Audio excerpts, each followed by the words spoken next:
দেশের চলমান পরিস্থিতিতে সেনাপ্রধান জেনারেল ওয়াকারুজ্জামান দুপুর 2টায় জাতির উদ্দেশ্যে ভাষণ দেবেন। সে পর্যন্ত সবাইকে সংঘাত পরিহারের আহ্বান জানিয়েছেন। দর্শক, এই বিষয়ে আরো তথ্য জানাতে সহকর্মী পারভেজ রেজান কারওয়ানবাজার নিউজ সেন্টার থেকে আমাদের সাথে যুক্ত হচ্ছেন।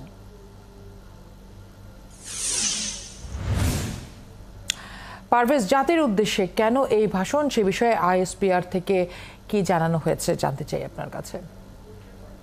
দেখুন, তথ্যটি খুব বিশদ আকারে তারা আমাদেরকে জানাননি, তবে আইএসপিআর থেকে যেই বক্তব্যটি দেওয়া হয়েছে এবং আপনি সেটি বলেও দিয়েছে যে আসলে দেশের চলমান সংঘাতময় যে পরিস্থিতি এবং দেশ জুড়ে যে পরিস্থিতি গতকালও আমরা দেখেছি এবং আজকেও বিভিন্ন জায়গার যে খবর আসছে সব মিলিয়ে আজকে তারা যেটি বলছেন যে আজকে দুপুর 2টা পর্যন্ত তারা সবাইকে এই সংঘাতময় পরিস্থিতি এড়িয়ে শান্ত থাকার কথা বলা হয়েছে বাংলাদেশ সেনাবাহিনীর পক্ষ থেকে। এবং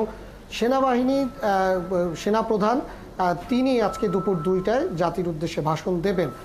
সাধারণত এই রকমের পরিস্থিতিতে জাতির উদ্দেশ্যে কখনো সেনাপ্রধান বা কোনো বাহিনীর প্রধান সাধারণত স্বাভাবিক পরিস্থিতিতে কখনো জাতির উদ্দেশ্যে ভাষণ দেন না।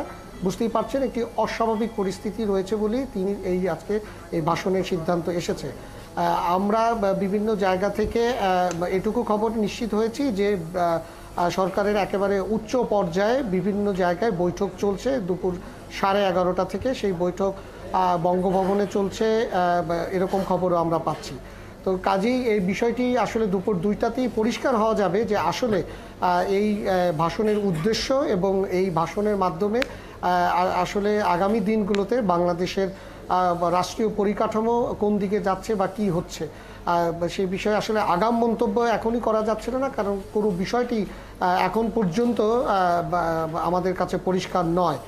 তবে বিগত দিনগুলোর ধারাবাহিকতায় যদি কোনো সেনাপ্রধানের এই ধরনের ভাষণের মধ্য থেকে যা এসেছে জাতির জন্য, সেই ধারাবাহিকতায় যদি কোনো কিছু বিশ্লেষণ করা যায় তাহলে বলতে পারেন যে সে ধরনের কোনো কিছু আসবে, নাকি নতুন কোনো পরিস্থিতি বা নতুন কোনো কিছু জরুরি অবস্থা বা নতুন কোনো বিষয় নিয়ে সেনাপ্রধান জাতির সামনে উপস্থাপন করবেন, সেটিও আসলে দেখার বিষয়। কাজেই এখন পর্যন্ত বলা চলে যে এটি একটি নতুন মাত্রা যোগ পেয়েছে রাষ্ট্রীয়ভাবে, যে এই ধরনের একটি বক্তব্য সেনাপ্রধানের পক্ষ থেকে দেয়া।